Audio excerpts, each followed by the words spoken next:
Hello everyone, welcome back to another LEGOxuan video.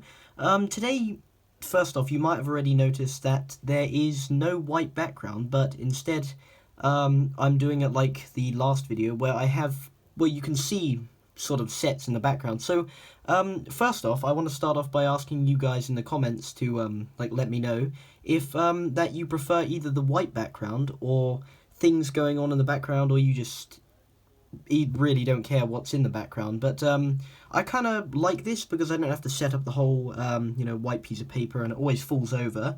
But let me know if you like this one better, because I don't really mind it. I kind of like that there are sort of sets that you can see in the background, and my kind of car that you can see here, which is half built.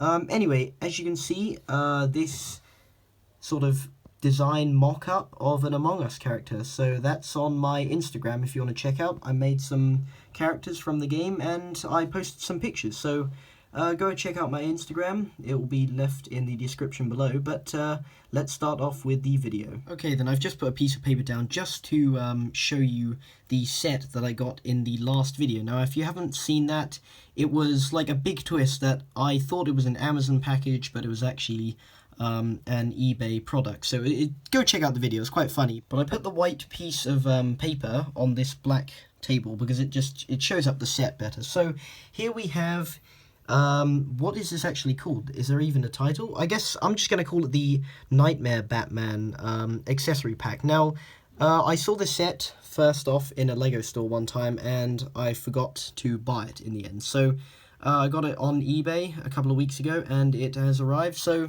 let's take a look at this box before we get, building into it. So on the back we have sort of it doesn't look real, but I don't know if it is. I think that's just sort of like a rendered picture of the set. Sorry for the camera, like glaring light. So we have a couple of Parademons, which look really great, and this Knightmare Batman, which I'm really excited to take a look at. Bunch of sort of legal stuff. 0 to 3 years old, not allowed. And the item, if you want to see the number. Here we have the front. You can see the small build that you get within the set. And here are the Parademons with the wings, and you get the Knightmare Batman suit, which is an exclusive minifigure. This set came out around 2016, which was when Batman vs Superman was released. It was a really cool scene in the film, and you don't get to see much of it, but LEGO decided to make their small accessory pack based off of it. So let's open this thing up. So, do I want to keep this packaging? Not really, it's not too exciting. So if it rips or gets damaged, it doesn't really matter. But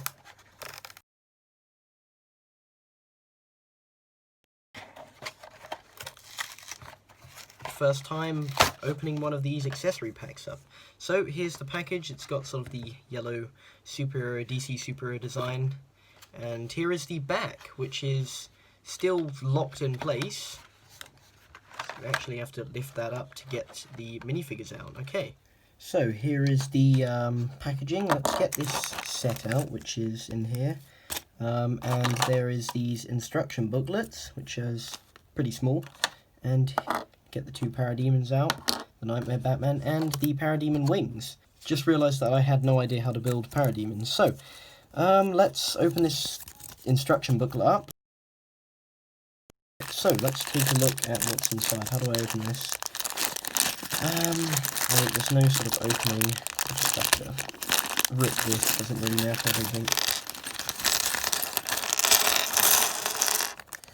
Okay, let's quickly build this up then.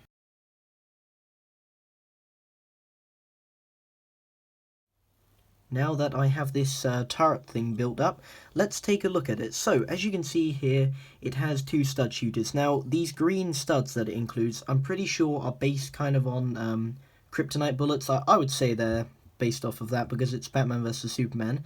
I don't usually like stud shooters, but I think it's okay for this build.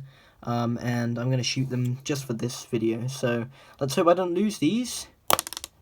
And I've lost one. I've lost. As you can tell, stud shooters are relatively powerful, and you're most likely to lose them, so I don't recommend shooting them off of a piece of paper anyway, because they just rebound off.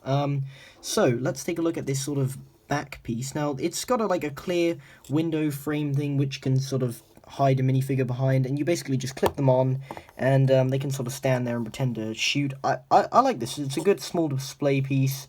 You can see my character there hiding behind it, and sort of like a turret thing shooting at the Parademons, even though this isn't in the film, but I think it's a good inclusion. It's got quite good mobility. It can move down. I don't know why you'd want to shoot it downwards, but you can also move it sort of up to shoot at flying objects and things. I think it's a decent side build, and works pretty well for this set.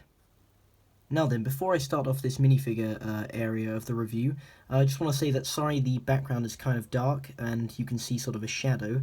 That's because for some reason my camera is like picking up weird lighting like areas on the screen, so it's hard to explain, but that's why this lighting is coming from my phone.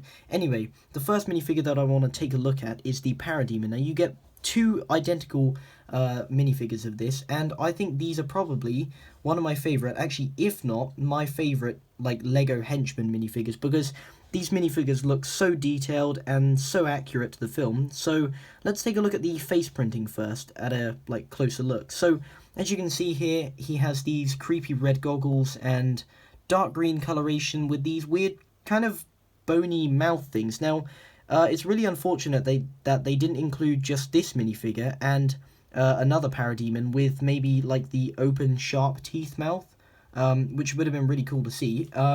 But next up, the torso carries on this sort of alien technology sort of torso design, which looks really great. You can see sort of like the rib cages coming out, and the hip area of the trousers carry on from the torso, which is really cool. You got some sort of boot printing, I guess, which is really cool, and you rarely get to see that, so I really do like that. The weapon that he comes with is a stud shooter, which I still dislike these blasters to this day, but let's fire it anyway.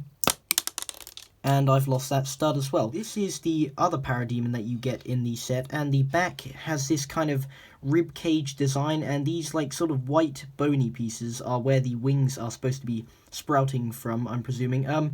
This torso just absolutely looks really creepy, and I really like the design. I kind of like the Parademon without the wings. It looks really cool, but let's take a look at the back of the Parademon with the wings.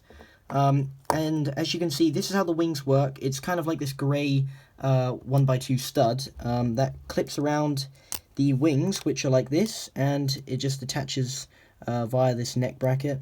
It's kind of annoying that it has the 2017 Lego thing on there, but these wings remind me a lot of the Geonosian soldiers from Star Wars, so I really like these wings. It's kind of like cool how they have this clear design, and they also have the grey scaly design. So overall, this minifigure is really great, and definitely a great inclusion, and great for army building if you want to get this accessory pack now. This is definitely the biggest draw to this accessory pack, is this exclusive Knightmare Batman outfit. This Batman I loved in the film, this design for his costume, and I think that Lego making just an accessory pack based on it looks absolutely great. So as you can see, let's start with the helmet piece. It is the short cowl, but you get this sort of goggles with these sand things on the goggles, which looks really cool and extra detail. The face is just the, let's say, it's just a Ben Affleck head, and it also has the plain Bruce Wayne sort of non-angry face, which still looks exactly the same, like menacingly, so I really like that. The torso is this brown overcoat, which looks really cool. Reminds me of Mad-Eye Moody from Harry Potter, the CMF Series 1. You can see the Ben Affleck torso of the Batman suit down there with the golden belt, but covered up with this jacket, which looks really, really cool. I really like this. The sleeves have printing, which is kind of like a tape, sort of like taped up on this jacket, which looks really cool. It's exactly identical on either sides. It looks great. The trousers are really detailed. As you can see, there's sort of like a holster for maybe a gun. I know he doesn't use guns, but in this film, basically, he does use guns a lot. So, dual molded legs, which is really cool for the trousers. So you can see sort of like a black boots over the brown coat. And the back also has printing as well, which is even better. It's kind of got like these buttons that link to the coat to make it tighter. Basically, this minifigure is absolutely great. It's so much detail. And the torso, if you can see, there's kind of like a silver sort of lining on the bat suit, which looks really cool. And also, this minifigure actually comes with an exclusive sort of 1x1 tile. I'm pretty sure it's exclusive, but he comes with this sort of black gun, but with a Joker card. I guess you could call it a Joker card or Joker tile on it, which looks really good. I love this gun, and I love the Batman design, so I'm pretty sure this is actually in the film. If you look closely, it's attached or taped to his gun. So the gun build looks great, and the minifigure is even better. Now then, overall, what do I think of this set? I think it is absolutely incredible. I love how accessory packs are a thing, because it's just a great way to get minifigures for army building, and the minifigures selections in this are just great. I just have that small issue where they should have made perhaps one Parademon a little different, because you can get those orange ones, which would have been nice to see, because if they had like an orange one and a green one, it would have made variety. But other than that, there's no more complaints. I think that the set or the accessory pack is great and definitely worth the value that it originated from, which was like £10–11. So thanks for watching another LEGOxuan video. If you did enjoy my content today, please remember to subscribe to the channel, like the video, don't forget to share it to other people that like LEGO, and comment if you own this set or what was your favourite part about it. But other than that, I will see you guys in the next LEGOxuan video. Goodbye.